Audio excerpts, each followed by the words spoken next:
Pokemon Go has given us some details on the next Go Battle League season update, the Season of Timeless Travels. In this video, I'm going to talk about the move rebalances and the move pool changes in association with this update. As far as the different, cups and leagues and stuff like that, I may cover that in a separate video, but in this video, we're going straight down to the bottom of the list and we're looking at the move changes. So starting out, we have 4 attack changes that aren't that big. They're probably not going to have that big of an impact in the meta, but they're definitely appreciated. We have a energy buff to the Mud Slap. We don't know what the specific energy buff is, so this could end up being kind of wacky. Fire Spin is getting its base power increased by 1. It's still a 3-turn fast move, so it's nice, but not that big of a deal, but it's not bad. It's still a buff. Incinerate's getting a base power buff as well, so it's a very slow attack, so the 5 increase in power isn't that crazy, but it's definitely appreciated. I know Skeleridge has been rising up in the meta. Talonflame also loves the Incinerate, so giving them a little bit more power I think is perfectly okay. And then Blaze Kick having a power increase. I think Blaziken's the only thing I can think of that uses Blaze Kick, and it's always been kind of competitive with the Blast Burn to begin with, so this does give a little bit more credence to using the Blaze Kick over the Blast Burn. So yeah, overall, not giant sweeping changes here, or I guess pending on what the actual energy buff is on Mud Slap. But appreciated changes nonetheless. Give the steel type Pokemon a little bit more to think about. Moving on down, we have a appreciated nerf. Breaking Swipe was okay. And then they gave it to Steelix, the one Pokemon they really didn't need to give Breaking Swipe, and then it became a problem. So this was definitely coming. I don't think anybody's surprised by the Breaking Swipe nerf, and yeah, definitely good that we got it in there. And then we got some steel type buffs. Iron Tail has a slightly higher power now and has increased energy generation. We don't know how much. And then same with Steel Wing, increased energy generation. We don't know how much. With Carbink kind of rising up, steel types, they always needed a little bit more in terms of their fast move options. So improving their fast move options in general, I think is greatly appreciated. And with Carbink rising up in the meta and various ice type Pokemon rising up in the meta, these options, whatever small buffs they can get, definitely appreciated. As far as energy gains though, we're going to have to see what those exactly are to see where precisely the chips land. But Skarmory might be coming back. Astonish is also getting a pretty big power hike. I can't say for certain if this hike is going to be enough to actually make Astonish viable. I haven't run any simulations on it yet on PvPoke. And also PvPoke has updated already with a lot of these moveset changes, so you can experiment with them right now. So go check that out on pvpoke.com if you haven't already. But yeah, definitely appreciated for the Pokemon that have it. And then they're also buffing Bubble by 1 power. Historically, this move was nerfed to try to, take down Azumarill, and Azumarill hasn't been as popular these days, so I guess it worked. But Azumarill is kind of knocked out of commission, in a way. You definitely still see Azumarill around. But a lot of the buffs that we're going to see going forward in this update seem to be a little bit of a hit job on our friend Medicham, so giving a little bit more love back to the Azumarill, could be part of that mission there. Or maybe they overlooked Azumarill because Azumarill hasn't been popping off like it used to. Either way, I don't think this is problematic at all. Definitely appreciate the Bubble buff. It's still a 3-turn fast move, so it's not scary. And then Scald. Scald is a little bit scary here. They increased the base power to make it even more competitive with Surf.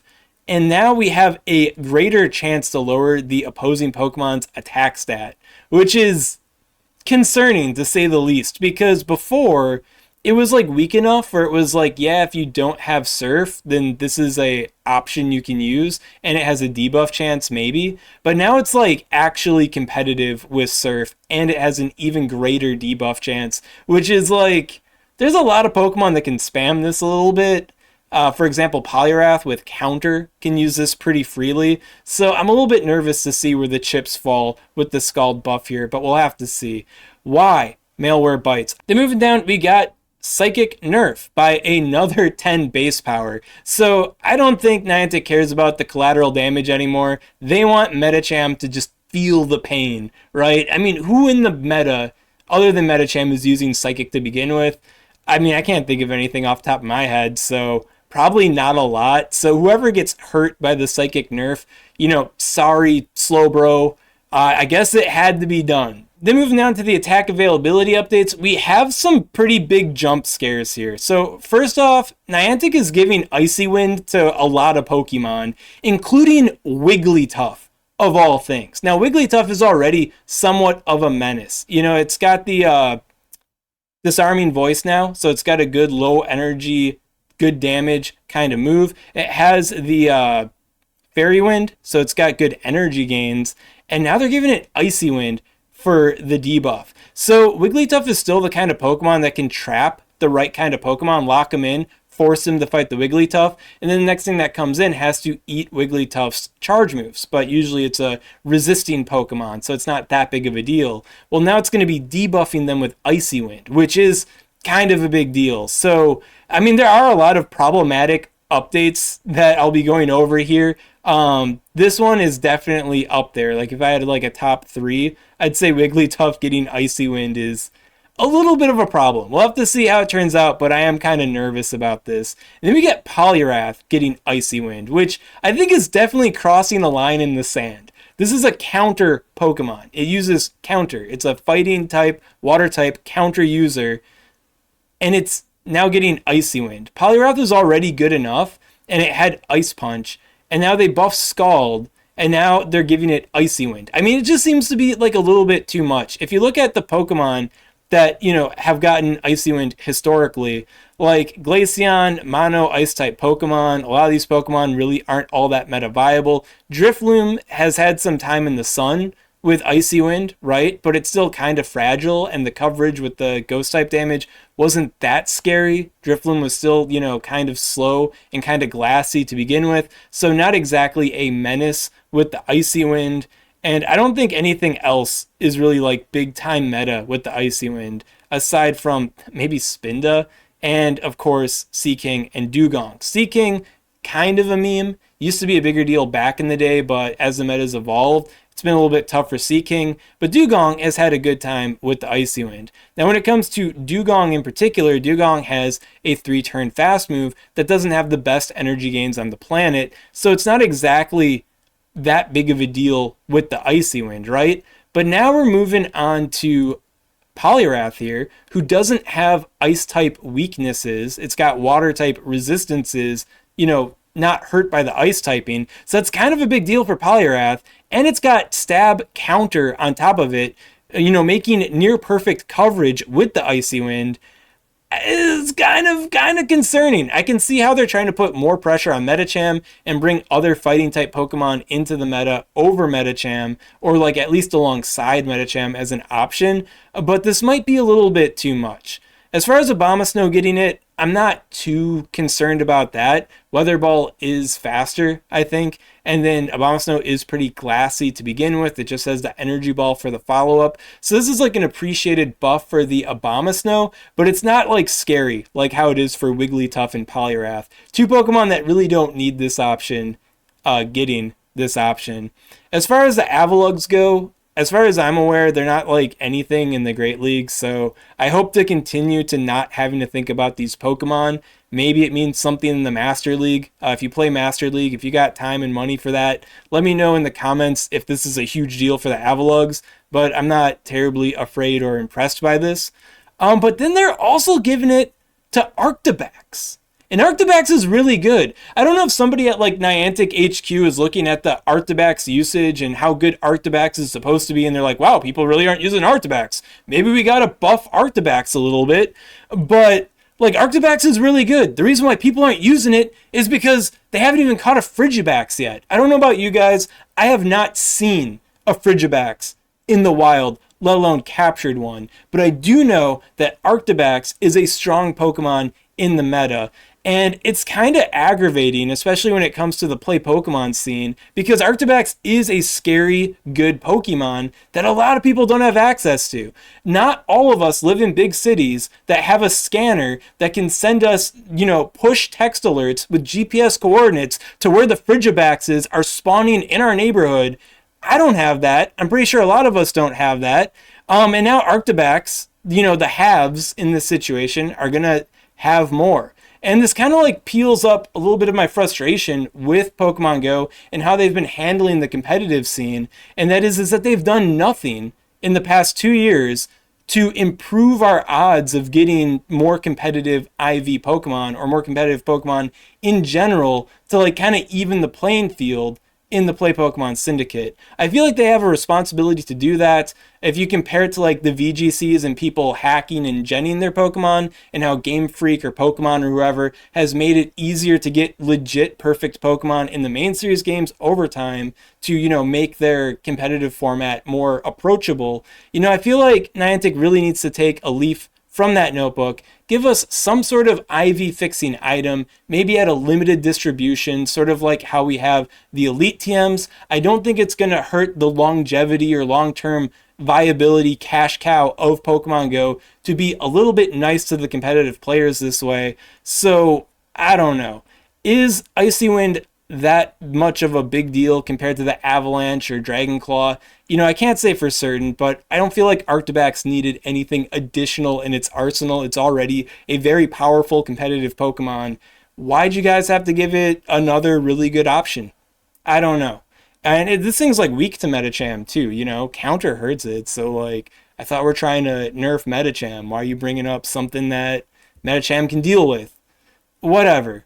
I'm just kind of frustrated with the state of the competitive scene, or at least I guess frustrated with the fact that I don't have a map or scanner in my area that's like feeding me perfect IV Pokemon, that I don't multi-account or account share so I can mass trade Pokemon to try to get good IV Pokemon. It's just whatever. And if that wasn't disappointing enough, we got Dedenne. And they gave Dedenne Parabolic Charge. They gave Dedenne a special, unique attack. So Dedenne is a bit better now, right? Well, Parabolic Charge in the current state of the game is shit. It's worse than Discharge, and Discharge is already like kind of bad. Like, it's not that bad, but it's not that good. And I don't know if I missed something up here, but I don't see any move rebalances happening for Parabolic Charge. It's not like attack changes. Parabolic Charge now does a bit more damage, costs a little bit less energy, and has a guaranteed +1 defense buff, which would be perfectly reasonable and not even close to being overpowered for anything in this game, let alone Dedenne. But they didn't fucking do it, so where is it? Nowhere. They gave Dedenne a nothing move. They gave Dedenne Charge TM tax, where before it had none. So unless they're like planning to surprise me on my birthday or something, like Ryan Swag birthday update, here's the Dedenne buffs, I don't know. My birthday's not anytime soon, by the way, so but regardless, what the hell? And then to like add insult to more insult, if you recall from the previous season update where they introduced Trailblaze, and I kind of went off my rocker a little bit about how they gave everybody and their grandma Trailblaze, but not Dedenne, when Dedenne can learn Trailblaze in the main series games. Not that Trailblaze would be that impactful for Dedenne, but at least it would get something. Like, can we give it Trailblaze instead of Parabolic Charge, please? Is this a mistake? Did the Niantic interns mess up again? Is this supposed to be here? And is this supposed to not exist? I don't know. Did they mess up and forget to add the Parabolic Charge move updates to this list, and we're going to see it when the Game Master gets pushed? I don't know. There's too much copium to huff here. But copium aside, they gave even more Pokemon Trailblaze. All these Pokemon are getting Trailblaze, but not Dedenne. Alolan Raichu already has Grass Knot, and now he's getting Trailblaze. Raichu could probably use the coverage, realistically. And so could Dedenne, but come on. And like, Alolan Meowth, Alolan Persian, their usage isn't going to change. Why are they getting Trailblaze, not Dedenne? What gives, right? So I feel like overall, this has to be like, targeted. I feel personally victimized by this Dedenne situation and the Trailblaze situation, but I just want the sick people at Niantic that are probably watching this video at a timestamp just to laugh at me. Probably, surely, I'm not delusional. That's not just me that's getting hurt here. You're hurting Dedenne. And just because I love Dedenne doesn't mean you need to hurt Dedenne to get to me. Okay, that's pretty messed up. And Dedenne has a lot more fans than just me. There is a whole Dedenne legion out there. At least tens of thousands, maybe hundreds of thousands of people that love Dedenne and they want to see Dedenne succeed. And you gotta drop this, okay? I get it that, I talk a little bit too much sometimes, that I could be more chill, that I could maybe not criticize Niantic so much and highlight concerns I have with the balance of their competitive format. There's more people than just me in this game, man. And Dedenne doesn't deserve this treatment. Okay, so just think about that. All right, Dedenne deserves more. But that aside, let's talk about Trailblaze. Kind of cool for Alolan Raichu. Kind of cool for Raichu. Not earth-changing, but still appreciated. These guys, whatever. Ariados has a little bit of a problem with ground-type Pokemon, so having this coverage move is appreciated. I don't know if it's going to be game-changing for Ariados, but it's definitely an appreciated option. The Cacnea family, whatever. Oranguru, I'm pretty sure Oranguru's coverage is poor enough where, Trailblaze is probably a godsend for it. So I think that Oranguru will definitely take this. Greedent probably definitely appreciates it. I really don't know anything about these Pokemon, so I'm pretty sure they're not competitively viable to begin with, all 5 of these. So I'm pretty sure this is as impactful as it is for, the Persians here. Realistically, these Pokemon came out after Trailblaze, right? They could have just given them Trailblaze at base. So it's just weird to me, these changes. Maybe there's something I'm not getting here. And then we got another wacky change here. Alolan Sandslash, an already meta-viable Pokemon with a very powerful, tight moveset. They gave it Aerial Ace. This is an Ice-type Pokemon using Ice-type attacks. It doesn't need Flying-type coverage. I don't think Alolan Sandslash is ever going to use this Flying-type coverage, and it already has a lot of charge moves to cycle through with your TMs to begin with. Why are we adding more charge TM attacks to Alolan Sandslash? It just seems really needless. And yeah, I've said this before, but we already have the infrastructure in the game to improve how charge TMs work. It wouldn't be a big, huge chunk of developer or engineering time to improve charge TMs in Pokemon Go. You just make them behave like elite TMs, but you get rid of the legacy moves on top of it. It would not be difficult for Niantic to do that. They just choose not to. And they don't even monetize charge TMs directly, as far as I'm aware. So I don't know what benefit it is, for them to give us these charge TM taxes. It doesn't make any goddamn sense. And I don't know about y'all, but I'm only at 4 charge TMs right now. So, I'm counting my lucky stars here that I already have several Alolan and Shadow Alolan Sandslashes built. So I don't have to go through the pain of having to use even more charge TMs because some stupid fucker at Niantic gave him Aerial Ace. And I'm sorry if the Niantic employee watching this, you just heard me call them a stupid fucker. But I don't agree with this. How do you justify this? Who made you do it? Blink twice if Hanky's making you do this. Making you take the fall. But, whatever, man. I don't get it. Delibird with Fly, whatever. Staravia getting Fly, maybe kind of cool. This thing shows up sometimes in, team weaknesses on pvpoke.com, so in some meme situation where this thing's good, maybe it's a little bit better now. Staraptor, I will say this is kind of like a side grade baby buff. One thing that's kind of hurt it, even though it's been getting a lot of nice little perks over the years, is double debuff moves means that when it throws an attack, it's always going to have to debuff its defenses with the Brave Bird, with the close combat. So this gives it a nice auxiliary move that doesn't shatter its defenses, which means that, it can behave more like a pure flying type Pokemon. And then the close combat is that contingency move to hit normal and steel and rock type Pokemon. So I think that's overall pretty cool for Staraptor. I don't think it's going to make huge waves for Staraptor in the meta, but it is definitely appreciated overall. The Braviary family getting Fly, I'm pretty sure doesn't change anything for them. I think their coverage options, if I recall correctly, still aren't that great. And then we got Fletchlander, and Fletchlander is sort of like how Staravia is. Sometimes it shows up in PvPoke simulations like, this thing's kind of good maybe. So maybe it's a little bit better with the fly. And then Talonflame, I'm pretty sure for Talonflame's kit, it's still going to prefer to use the Brave Bird and ramp up the Brave Bird with the flame charges, but this does give it an extra option. So if in a particular team or a particular, meta, if Fly would be the safer move, equivalent to Brave Bird, still gets the same kind of KOs in this particular meta, you don't exactly need to use Brave Bird in that meta. Well, I guess it is an option, right? So cool for Talonflame. And then Vikavolt also getting Fly, which is just... okay. Yeah. Vikavolt gets Fly. What about Dedenne? What about Scald? No Scald for Dedenne? One thing I think that's funny about the Scald distribution is they gave it to every single slow dude when their community attack is Surf. And now Scald is technically better than Surf, like overall. So it's kind of nice that they gave it to all of them, but it still like kind of overshadows Surf a little bit. You're still going to want to keep Surf on your slow dudes if you have them, and try to, get Surf on your slow dudes during the December community day, because it's got a lower energy cost. So in a particular meta or situation, they might want that as a bait move. But if you are planning on thinking about using these guys to begin with, I mean, Scald is really good, so you're probably going to want a version of them with Scald 2.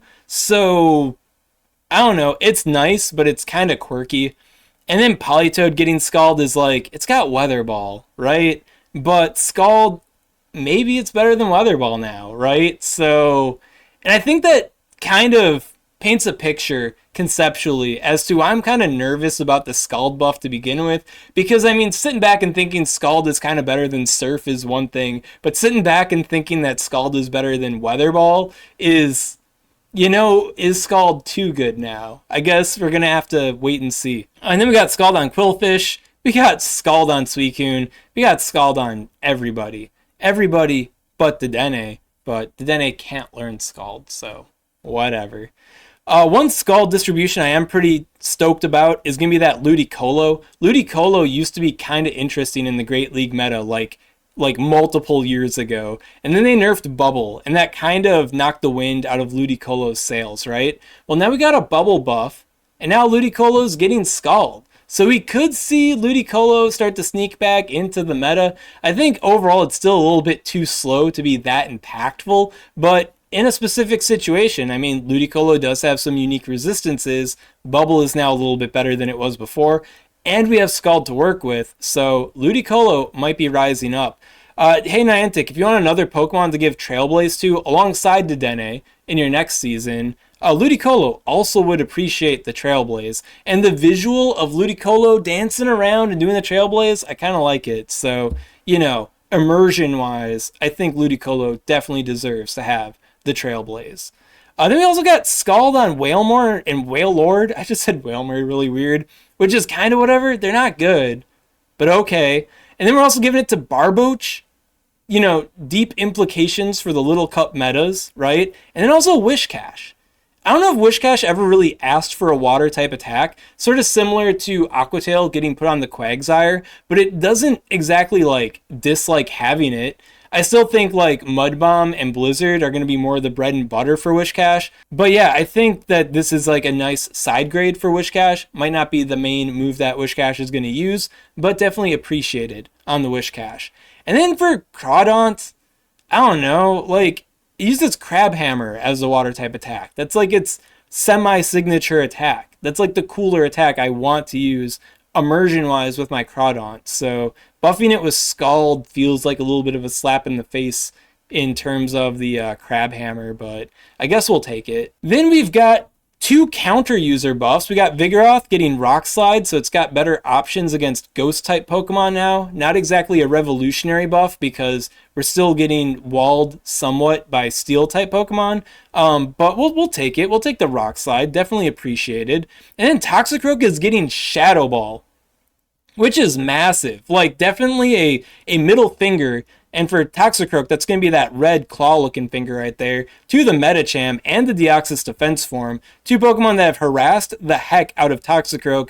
now getting brought to their knees a little bit more with the Shadow Ball. So that's definitely appreciated. And Toxicroak is so fragile and has such like interesting weaknesses where I don't think Toxicroak's going to like take the world over and become the new Medicham now that it's got Shadow Ball. Shadow Ball access is huge for any Pokemon. Toxicroak is definitely a Pokemon that can get a lot of use out of it, but I don't think it's like terrifying. You know what I mean? Like, I think it's good and very powerful, but still balanced, where these, you know, Icy Wind and Scald changes are a little bit concerning. But yeah, definitely excited for the Toxicroak here. And then Palossand is getting Astonish. I don't know precisely what that means yet because I haven't done sims on the newly buffed Astonish, but Palossand was already looking pretty decent before, so probably looking better now. And then we've got a bunch of goofy triple Axel updates. And I'm pretty sure in the main series games, the idea behind triple Axel is that like you kick the opponent like 3 times or something like that. Like that's supposed to be the visual. And I mean, I guess this is more of like Pokemon or Game Freak's issue, giving triple Axel to 2 Pokemon that don't have legs. But I mean, it's kind of breaking my immersion here a little bit. And like, does Articuno need more ice type attacks, right? It's like a okay Pokemon, not a big meta Pokemon, but like Moltres and Zapdos, they do have some niche utility, but that's off of their flying type attacks. You know, Articuno's got Hurricane. A not very viable flying type attack. Is the way to fix or improve Articuno giving it even more ice?